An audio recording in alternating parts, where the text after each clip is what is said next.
So in terms of identifying clients, we know that they're in a great position in terms of their books and their state of mind in order to talk about these kinds of services. But how do we actually identify them? And so if you have a huge client list, even if you don't, a good starting point is to really look at industries, identifying industries and businesses that are cash flow sensitive. Because if you have that frame of mind or a little bit of a framework in place as you're doing some of this work for your clients, you can keep that in the back of your mind or actually put it into an actual process. And kind of as you go through the work, you're better able to identify these clients that might actually need this help. So before we kind of get into the thick of it there, I really do want to differentiate between industries and businesses, and we can identify them almost the same way, but they are different.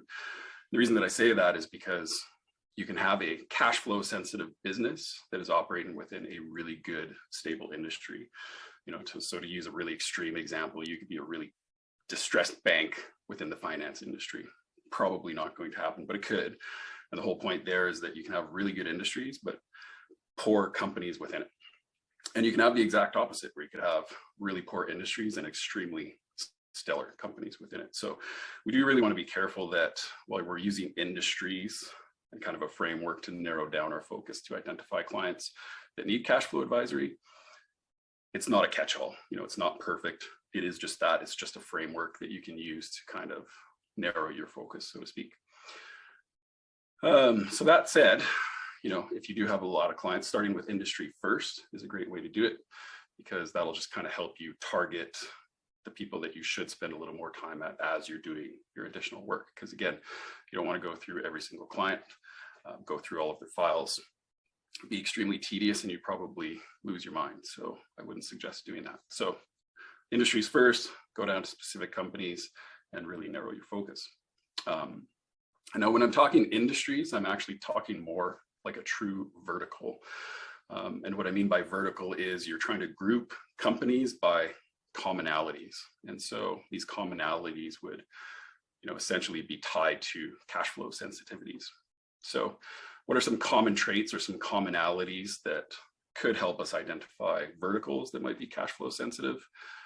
This list is not exhaustive. I just kind of jotted this down even yesterday, but off the top of my head, there's industries that have a lot of projects, industries that have significant lead times with COGS, industries with significant waiting times on receivables, seasonality, and high growth rates. Those are 5 really good ones.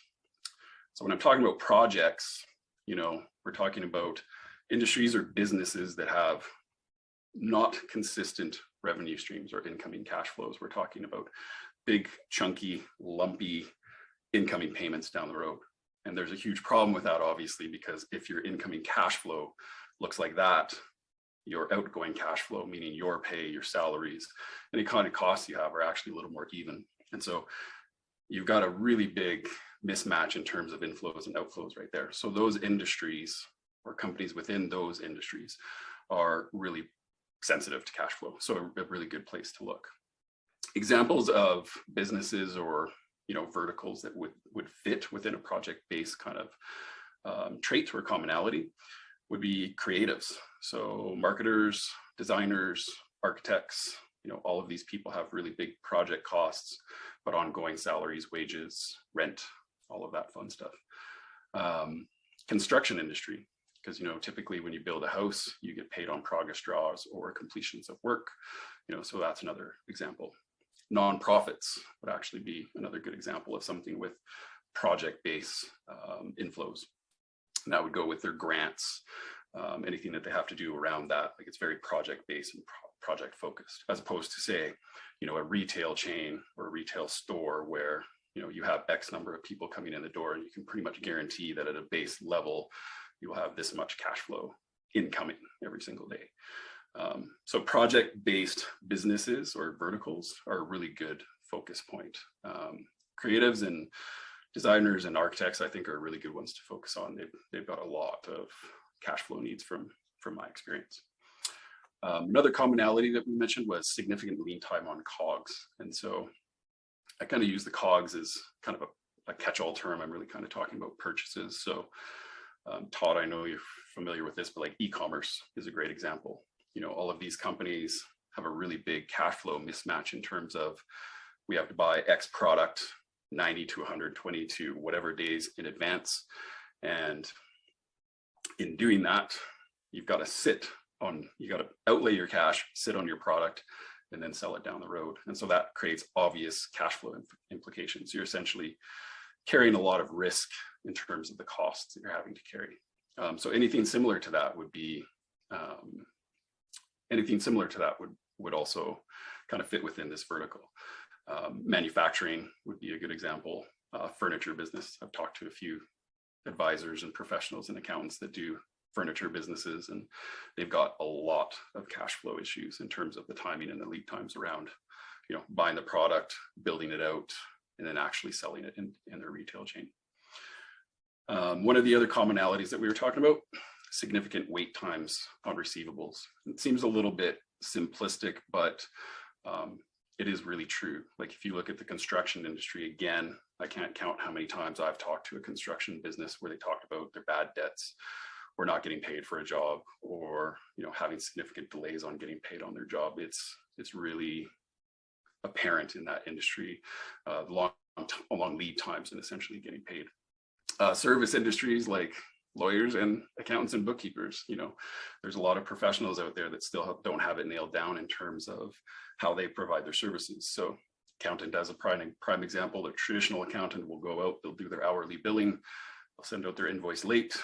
Lawyers are probably worse for this, I think, but then you sit there and you wait for somebody to pay you. I mean, those are the kinds of businesses that you really want to look for. If you know of any businesses that have that kind of a trait, you know, they're going to have a lot of cash flow sensitivities. Again, because you've got unnecessary risk in terms of carrying your costs again. Uncertainty on when you're actually receiving money, if at all, but certainty on the costs or the cash outflows. The fourth trait that we kind of discussed there was seasonality. You know, here you can think of hospitality, tourism, event planning. We had a customer last year that, you know, we talked to them about the event planning and how they were impacted not only by COVID, but seasonality and fires. And it was extremely interesting how affected that business would be. And, you know, essentially what you're dealing with is an issue with ramp there. So, you know, you might have enough cash to tide yourself through the lull, but there's two problems. You got through the lull, but how do you get back to the peak? Because now you've got a period of ramp and your costs are going to increase. And if you don't get paid on time, you can't keep pace with that ramp.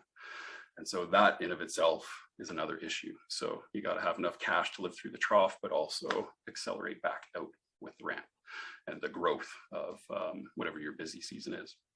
And that kind of ties in with the fifth commonality that I was talking about, which is high growth rates.